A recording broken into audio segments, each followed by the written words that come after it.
Ada tempat yang tidak tercatat di peta, tidak diakui oleh sejarah, tapi diingat oleh roh-roh yang gagal pergi. Tempat itu bernama Puri Jagat Sukma. Sebuah puri yang tidak dibangun untuk ditinggali, melainkan untuk menahan sesuatu agar tidak lepas ke dunia manusia. Di sebuah wilayah yang jarang dilewati manusia, ada hutan yang oleh warga sekitar tidak pernah disebut namanya. Bukan karena hutan itu tidak ada, melainkan karena menyebutnya saja dianggap mengundang masalah. Orang-orang hanya menyebutnya sebagai wilayah kosong. Kosong bukan berarti sepi. Justru terlalu banyak hal yang tidak ingin diketahui manusia. Beberapa penduduk mulai mengalami mimpi yang sama. Bukan mimpi buruk dengan teriakan atau kejaran, melainkan mimpi yang terasa terlalu nyata. Dalam mimpi itu, mereka berdiri di sebuah lorong batu panjang. Dindingnya dingin, lantainya lembab, lampu minyak tergantung di kanan kiri, menyala pelan seolah hampir padam.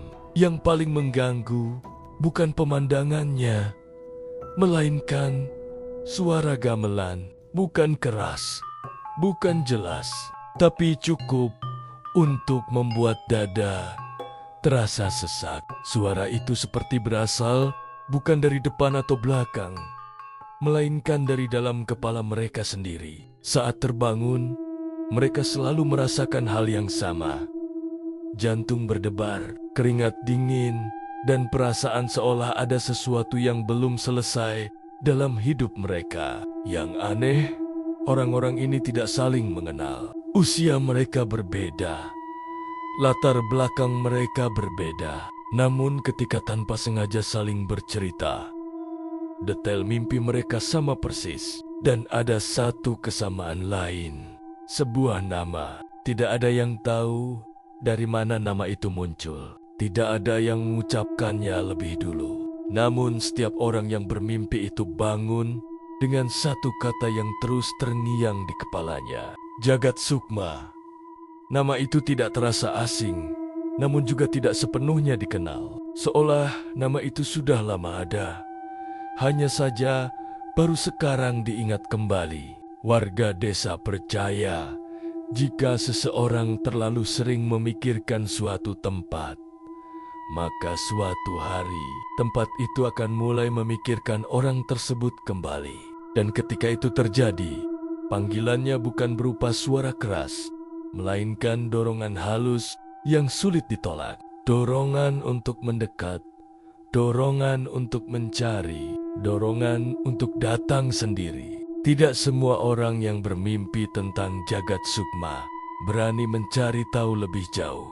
Sebagian memilih mengabaikannya, menganggapnya hanya bunga tidur, menganggapnya hanya pikiran lelah yang terbawa ke mimpi. Namun, selalu ada satu tipe manusia yang justru tidak bisa berhenti memikirkannya. Salah satunya adalah seorang pemburu yang tinggal di pinggir desa. Sejak mimpi itu datang, tidurnya tidak pernah benar-benar nyenyak. Setiap kali memejamkan mata, ia selalu melihat lorong batu yang sama. Ia tidak pernah masuk ke dalam lorong itu, hanya berdiri di ambang pintu, seolah menunggu sesuatu atau seseorang memberinya izin. Yang membuatnya gelisah bukan rasa takut, melainkan perasaan seolah ada sesuatu di sana yang seharusnya ia temui. Beberapa hari setelah mimpi itu terus berulang, ia ikut kelompok pemburu masuk lebih dalam ke hutan. Awalnya tidak ada yang terasa aneh. Hutan tetap hutan, sunyi, lembab, dan dingin seperti biasa. Sampai langkahnya terhenti. Di hadapannya berdiri sebuah tembok batu besar, tertutup lumut tebal dan akar pohon tua. Jantungnya langsung berdegup keras. Pemandangan itu sama persis seperti yang ia lihat dalam mimpi. Ia tidak langsung mendekat, hanya berdiri terpaku. Sementara dadanya terasa semakin sesak. Bukan karena takut, melainkan karena perasaan seolah akhirnya sampai di tempat yang selama ini hanya ia lihat saat tidur. Saat telapak tangannya menyentuh batu itu, tubuhnya langsung merinding. Dan di saat itulah, ia mendengar suara gamelan. Pelan, sangat pelan. Namun kali ini, ia tahu pasti suara itu bukan berasal dari mimpinya. Ia menoleh ke arah teman-temannya. Mereka tidak bereaksi apapun. Ketika ia bertanya, tidak ada satupun yang mendengar suara tersebut. Malam itu, mereka memutuskan berkemah tidak jauh dari tembok batu itu. Namun pemburu itu tidak bisa memejamkan mata. Sekitar tengah malam, ia terbangun dengan perasaan seolah ada yang memanggilnya. Bukan suara keras, bukan teriakan, hanya bisikan pelan yang terasa sangat dekat. Masuklah, masuklah. Tanpa benar-benar sadar, ia bangkit dan melangkah menjauh dari api unggun. Pagi harinya, kelompok pemburu kehilangan satu orang. Mereka mencarinya ke segala arah, sampai akhirnya menemukan tubuhnya duduk bersandar di akar pohon besar. Tidak jauh dari tembok batu itu, tidak ada luka, tidak ada darah. Namun, matanya terbuka lebar dan pandangannya kosong. Sebelum napasnya benar-benar berhenti, ia berbisik dengan suara nyaris tak terdengar. Aku sudah melihat isinya. Sejak hari itu, warga desa mulai menyadari satu hal. Mimpi tentang Jagat Sukma bukan sekadar peringatan. Ia adalah undangan dan orang pertama yang menjawab undangan itu tidak pernah benar-benar kembali. Kematian pemburu itu tidak pernah benar-benar dibicarakan secara terbuka. Warga desa memilih diam, bukan karena mereka tidak peduli, melainkan karena ada satu cerita lama yang selama ini sengaja dikubur bersama waktu. Cerita itu tidak pernah ditulis, tidak pernah diajarkan, hanya diturunkan dari mulut ke mulut dengan suara pelan dan wajah waspada. Cerita tentang seseorang yang menjadi awal dari semuanya. Di masa lalu, jauh sebelum hutan itu dianggap terlarang, pernah hidup seorang bangsawan dengan kekuasaan yang besar. Ia memiliki tanah luas, pengaruhnya menjangkau banyak wilayah. Namun semakin tua usianya, semakin sering ia terbangun di malam hari dengan satu ketakutan yang sama. Bukan takut miskin, bukan takut kehilangan kekuasaan, melainkan takut dilupakan. Ia tidak ingin namanya berhenti ketika napasnya berhenti. Ia tidak ingin hidupnya berakhir hanya sebagai cerita samar. Maka ia mencari cara untuk tetap ada. Bahkan setelah kematian, ia mendatangi para empu, para orang pintar, mereka yang ilmunya tidak pernah dicatat dalam kitab kerajaan. Sampai akhirnya, ia menemukan sebuah ajaran yang seharusnya tidak pernah disentuh manusia. Ritual pembelahan sukma. Ritual itu dipercaya mampu memisahkan sebagian jiwa manusia dan mengikatnya dengan sesuatu yang berada di luar batas hidup dan mati. Malam ketika ritual itu dilakukan, hutan di sekitar berubah sunyi. Tidak ada serangga, tidak ada angin. Api obor menyala tanpa berkedip. Di sanalah perjanjian dibuat. Bangsawan itu berjanji akan membangun sebuah puri sebagai tempat pengikat. Selama puri itu berdiri, ia harus menyediakan isi. Yang dimaksud isi bukan emas, bukan persembahan makanan, melainkan jiwa manusia. Sebagai gantinya, namanya tidak akan sepenuhnya hilang. Sebagian dari dirinya akan tetap ada. Awalnya, semua terlihat berjalan sesuai rencana. Puri itu berdiri, ritual dijalankan, dan bangsawan itu merasa telah menipu kematian.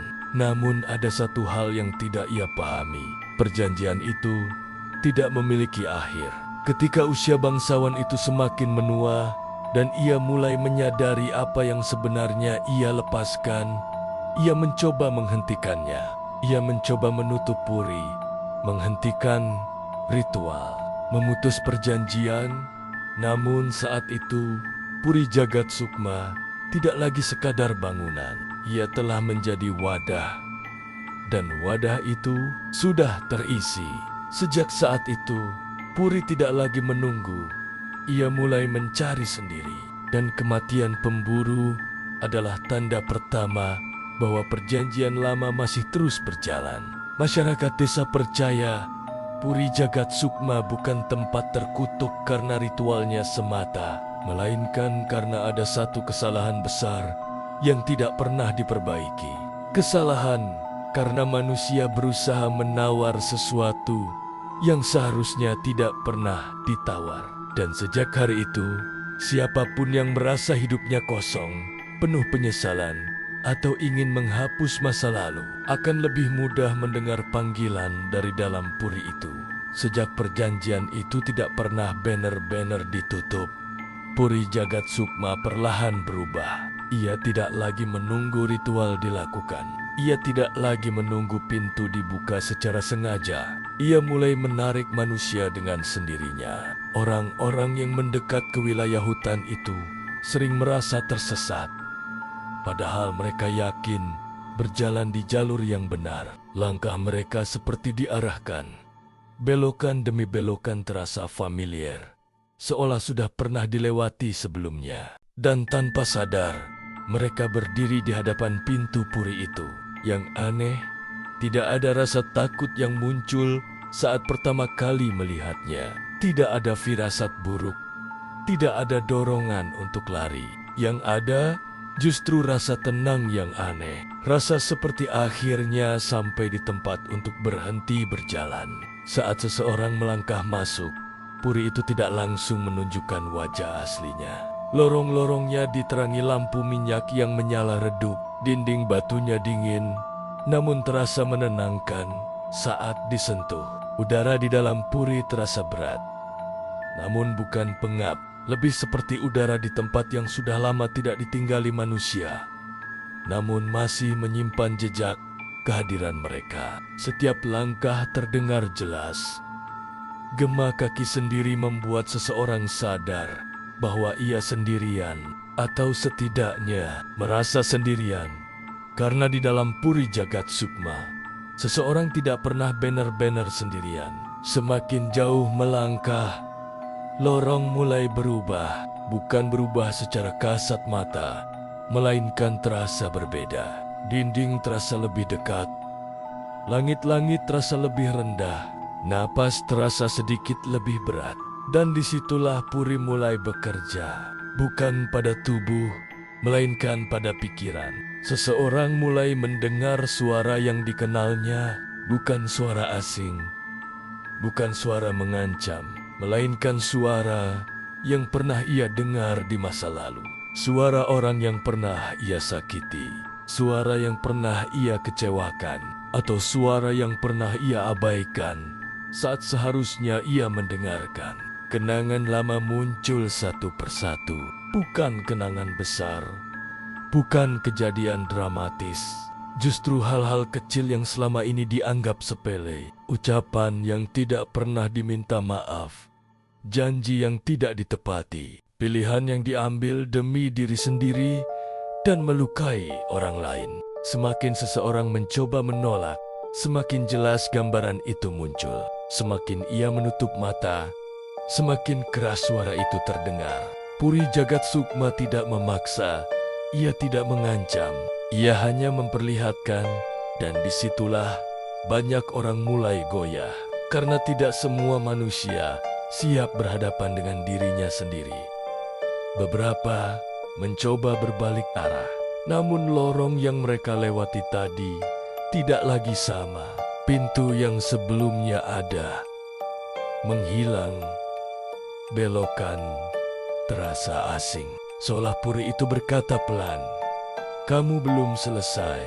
Di titik itu, kelelahan mulai terasa, bukan kelelahan fisik, melainkan kelelahan batin.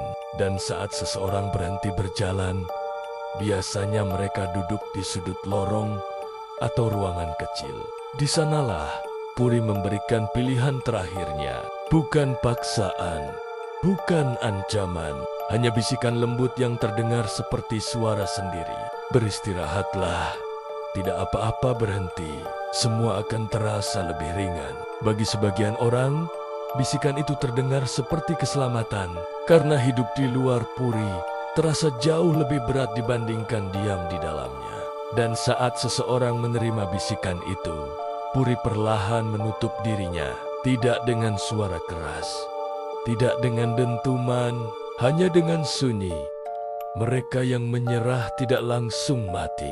Mereka hanya tidak melangkah keluar lagi. Dan sejak saat itu, Puri Jagat Sukma tidak hanya menjadi tempat perjanjian lama. Ia menjadi cermin bagi siapapun yang masuk ke dalamnya. Cermin yang tidak menunjukkan wajah, melainkan jiwa. Tidak ada yang benar-benar tahu berapa banyak orang yang sudah masuk ke dalam Puri Jagat Sukma. Tidak ada daftar nama, tidak ada catatan, tidak ada kuburan. Karena mereka yang masuk tidak selalu mati di dalam sana. Sebagian hanya berhenti ada. Di bagian terdalam Puri, terdapat sebuah ruang yang jarang sekali diceritakan.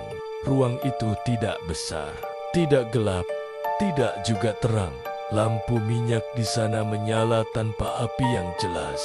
Cahayanya tidak berkedip, seolah tidak terpengaruh oleh udara. Di ruangan itulah Jagat Sukma berada. Ia tidak selalu terlihat sebagai sosok. Kadang hanya terasa seperti kehadiran yang membuat dada sesak. Kadang ia muncul sebagai bayangan hitam, tinggi, diam, tanpa wajah.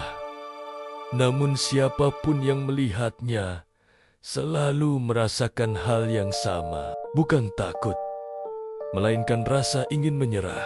Jagat Sukma tidak berbicara banyak.